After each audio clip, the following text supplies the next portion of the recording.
Hello there guys and welcome back to my channel for yet another Chelsea transfer news video this summer, as Chelsea are really trying to step it up and ramp it up in their chase for both Erling Haaland and Achraf Hakimi, as they're reportedly willing to pay up to £200 million for the both of them. Yesterday, we already discussed Achraf Hakimi in detail. Check out that video with the card up there if you haven't already seen it. But of course, even more news has come out on that, as well as, of course, some more information on Chelsea's chase of Erling Haaland. Plus, I do want to touch even more on some Chelsea fans' concerns about, for example, Reece James's game time if Chelsea were to sign Achraf Hakimi. Now, firstly, I do want to say thank you for tuning in yet again. Please do leave a like, subscribe if you haven't already, and leave a comment below. It really means the world to me. And like I said already yesterday, it's really not easy going from streams to videos. But with the Euros starting literally tomorrow, 3 games, taking place every single day from Saturday, and for 2 weeks or something, there is simply no time in the day to fit in a 1 hour plus stream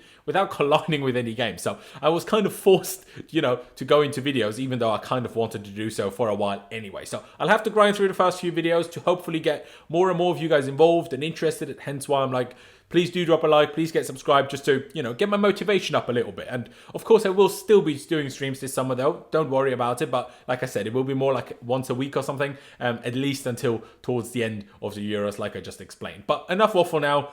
Let's get into the nitty gritty. Now, Chelsea are very serious about these deals, it seems, about Erling Haaland and Achraf Hakimi. And Thomas Tuchel does want 2 to 3 players this summer, a striker, a midfielder, and the right wing back, according to The Athletic. And you guys will know, The Athletic usually know what they're talking about. But before I get into any more detail, let's quickly cut to this.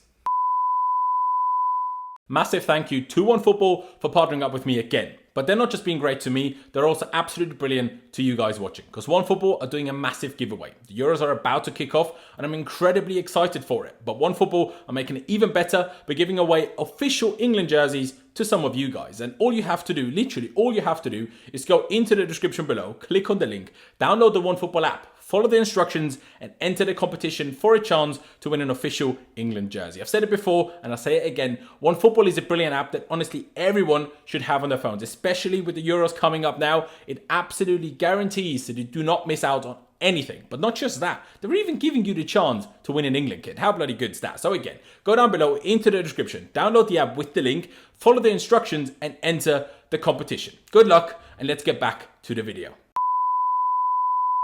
Before getting back into Hakimi, I do quickly want to talk about Erling Haaland. Something that I already discussed with Dan McCarthy a couple of days ago on that live stream is that it's difficult to imagine Dortmund selling both Jadon Sancho as well as Erling Haaland. And what we've learned now, and especially today and last night, is that Manchester United have actually found a personal agreement with Jadon Sancho for a deal until 2026.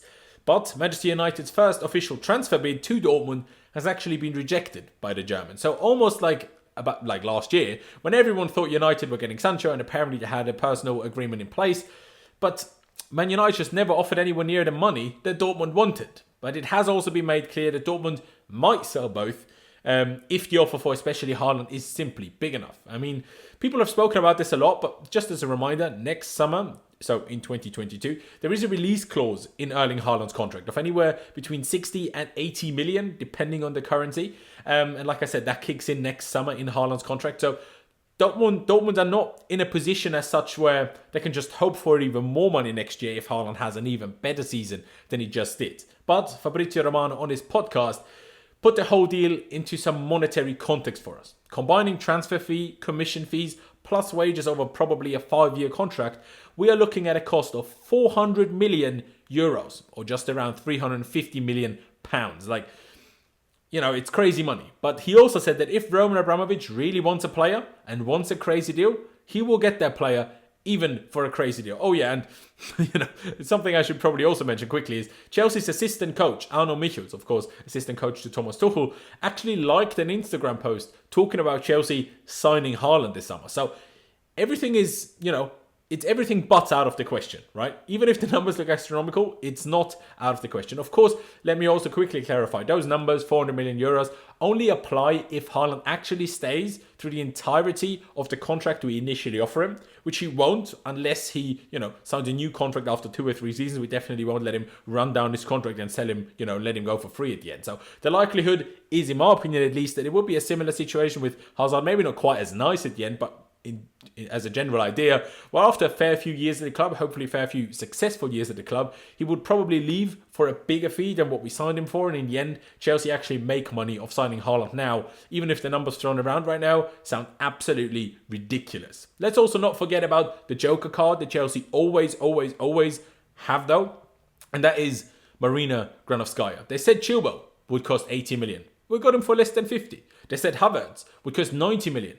We got him for 72. If Chelsea do end up signing Erling Haaland, I firmly believe it will be for less than what's currently being discussed. I'm telling you that right now. But like the title says, according to Nazar Kinsella and Goal.com, Chelsea want to complete deals for Haaland and Hakimi for up to £200 million. And that's, again, crazy money. But they really want to just send shockwaves across not just the Premier League, but all of bloody Europe. And I tell you that much. If we get those two, plus Declan Rice as well, that's some statement. I thought last transfer window was great. That would be ridiculous. And, that does bring us, though, to Achraf Hakimi. We've spoken about Erling Haaland now. While some reports have now started to state that Chelsea have moved ahead of PSG in the race for Hakimi, and that Hakimi himself has actually been deleting old tweets of him watching Chelsea games and supporting them, PSG are apparently still pushing for him. And also Real Madrid, reportedly at least, although I'm not sure how reliable those reports are, I will say that, so take it with a pinch of salt, still apparently have first bids on him from the contract negotiations, I suppose, from when they sold him to Inter last summer. So maybe Real Madrid are also a factor that we haven't quite considered yet. We'll have to wait and see. But I discussed the player and the transfer stories in detail yesterday. But now I really do want to focus on some of the worries the Chelsea fans have, and that's in particular, of course, the game time of Reece James, right? So don't get it twisted before you tell me anything. Oh, you just want new players and you don't care about the youth players. No, Reece James is probably my favourite current Chelsea player. I want him to play week in, week out, at least as much as the next guy does, right? So how would the arrival of Achraf Hakimi affect Reece James? Well, like I said yesterday, if Chelsea actually do sign Hakimi, and especially if it's because Tuchel wants him, it's going to be for the right wing-back spot. And that's by far his best position. Also, in my opinion, like I said yesterday already, the only position in which he's worth 60 million or more. We can definitely see it as that. If we sign Hakimi, it's at least a plan to play a 3 at the back quite regularly. Maybe not every game for sure, but quite regularly. Like Matt Law confirmed as well, Thomas Tuchel is a big fan of Reece James and has been very impressed with him. So, let's be serious for a second. Is right wing back Reece James' best position? I firmly believe it's not. And personally, I think if you do believe it's his best position, I personally just think you're wrong. I'm sorry. But I believe he's better as a right centre-back, actually. I didn't necessarily believe so, but after just playing 2 or 3 games there, I was so impressed by him. I think he's better there. And of course, by far his best position is an actual right back in the back 4, formation, right? And that would keep Reece and, just mostly competing with Azpilicueta for a starting spot, regardless of whether we sign Hakimi or not. Azpi is great. We all know that. But he's getting on, he's getting older and older. The more aggressive and attacking our playstyle becomes, which I believe it will next season under Tuchel, the more Azpi will start to struggle as well, in my opinion. And of course, his leadership qualities on the pitch are still a huge factor for him. But as time goes on, the likes of Reece James and Mason Mount will become leaders even more as well. And, that's how it has to be. You have to slowly fade out players that are aging. And Aspi's a great player. But are you going to try and tell me he's better than Reece James and Achraf Hakimi? I personally don't believe so. Not anymore now. And if we do sign Declan Rice as well, we bring in a leader. Do you know what I mean? Now that Mark Noble has left West Ham, if I'm not mistaken, right? Declan Rice is pretty much captain of West Ham. You've got to be a leader for that. And he has been on-pitch captain for pretty much the entire season already. And of course, we still have the likes of Thiago Silva, Jorginho, and Antonio Rudiger as well, who are leaders. So just to mention the scenario, I quickly want to mention it as well. If Thomas Tuchel does use a 4-back formation and we sign Hakimi, I still don't believe Hakimi would actually be competing with Reece James for the right back spot. I think Hakimi would be more of an option to play as a right midfielder in a 4-2-4/4-3-1 4-4-2 or 4-2-2-2 system, although that's more of an inside 10, so I'm not sure about that one especially. But if you have two strikers up front, the wide players, or at least one of the two wide players, need to be real wide players and stay wide, rather than what Pulisic, Hudson-Odoi or Hakim Ziyech do, which is coming inside all the time. So that's a little bit, like, it's different. You need something different if you play a serious two up front, whether it's Haaland and Havertz or Haaland and Werner, whatever it may be, right? You need at least one of the wingers to be more out, like stay outside. Do you know what I mean? And that's what Hakimi is absolutely brilliant for. Plus, let's not forget, Thomas Tuchel is not scared to play a youngster over a big money signing. He's really not. I mean, he's been playing Mason Mount over Havertz at times, especially at the start of his reign. And in particular, he's been playing Mason Mount over Christian Pulisic all season. And, well, ever since he's come in at least. And if Reece James does well, he will keep starting week in, week out. I absolutely guarantee it. But I do want to know from you guys, though. Do you agree with me? Or do you believe signing Hakimi would be a serious detriment to Reece James? Am I saying he will get quite as many minutes as if we don't sign Hakimi? Maybe not, because Aspie will still get game time. But that will slowly fade out the longer the season goes on, and definitely next season.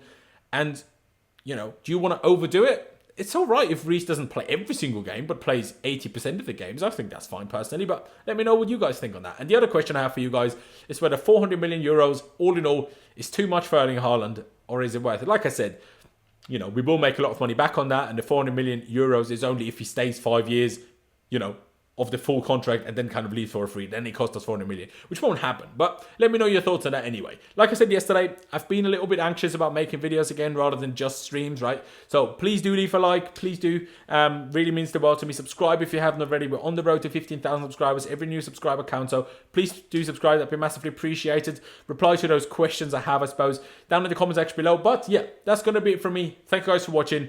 Up to Chelsea. And I'll see you next time.